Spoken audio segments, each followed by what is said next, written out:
What's going on YouTube? Uberman here. So in this video, we sold the Chevy Sonic. Sold the Sonic to a gentleman that was buying it for his son as a first car. His son's a new driver, getting ready to get his driver's license. The guy is a great guy. I'm not going to name any names here, obviously, but I know they're watching this video. The young man watched every video on the Sonic, I guess to learn as much as he could about where it came from, what was done to it, and it was a great it was one of the best transactions I have ever done in my life. The young man called me and did the negotiating on the price. I had it listed for $6,500, and we agreed on $6,250.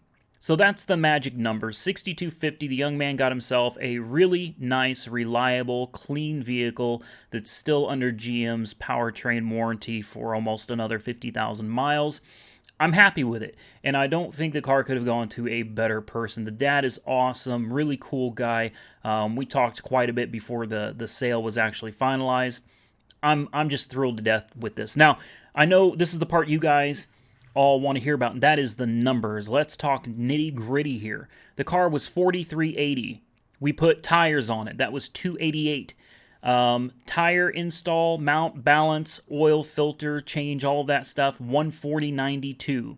Tag, title, and tax, $360.13. $23.66 in initial gas when I bought it. AutoZone for filters, that was the air intake filter and the cabin air filter, $23.92. Wiper blades for the hatch and the front, $14.99. They came from China. A new key fob, because the old one was just trash, was $18.77. The key cut and programming the fob was $30.27. The steering wheel that we didn't get to use that's still in the garage was $53.74. It happens.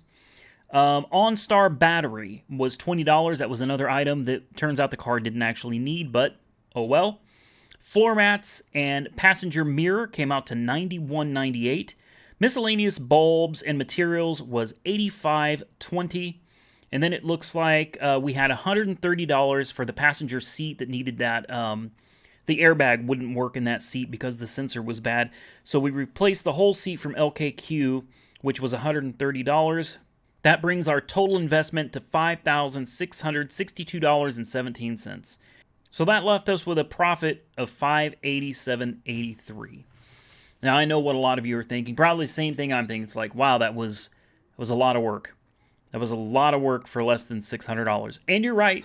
You're right. It was. That car was a lot of work. We waxed it, polished it, compounded it. We put a lot of effort and energy into that car. So, like I've said before, this is my hobby. Now, it's important that I still make a profit, obviously. I can't be losing money on stuff like this, at least not on a regular basis. Occasionally, it's going to happen. But I am happy with the $600 profit. And I'm happy that it went to this father and it went to his kid. It was really enjoyable to see this kid get his first car. That was really something. I made a reasonable amount of money off of it. I'm not upset. I'm not complaining. I am thrilled that they bought this car. I'm perfectly fine with how much I sold it for, and I'm honestly okay with making just under $600 in profit.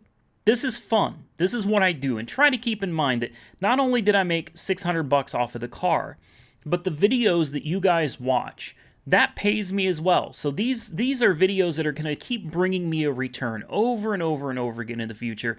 So there is one thing that I forgot. I had that car listed on Turo for a very short time. I figured while the car is sitting here, it might as well be rented out, making a little bit of money.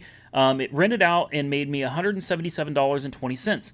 So when you take that into consideration, you add the $177.20 to the, what was it, $587.83. We come out with $765.03. I hope those numbers are right. I've got this stuff written down on multiple pieces of paper. This is a horrible way of doing it. I will do this much better later for my records, obviously. But this was a rough draft, so I could do this video for you guys. But it looks like after all was said and done, $765.03 profit. Can't complain. Hopefully we can sell this Jeep next. Get the G5 ready in the next few days. Hopefully it'll be ready to sell next weekend. And we got some more auction cars to look at, hopefully tomorrow. So I appreciate you following along. That was a hell of a journey for the Chevy Sonic. It really was. I hope you enjoyed following along as much as I did fixing the car and making the video series for you. Thank you all. If you like the content, give this video a thumbs up. I certainly appreciate it. Don't forget to leave a comment down below. If you're not subscribed to the channel, what are you waiting for? Please subscribe to the channel. And as always, stay safe out there, and I will catch you in the next one. Oh, happy Easter.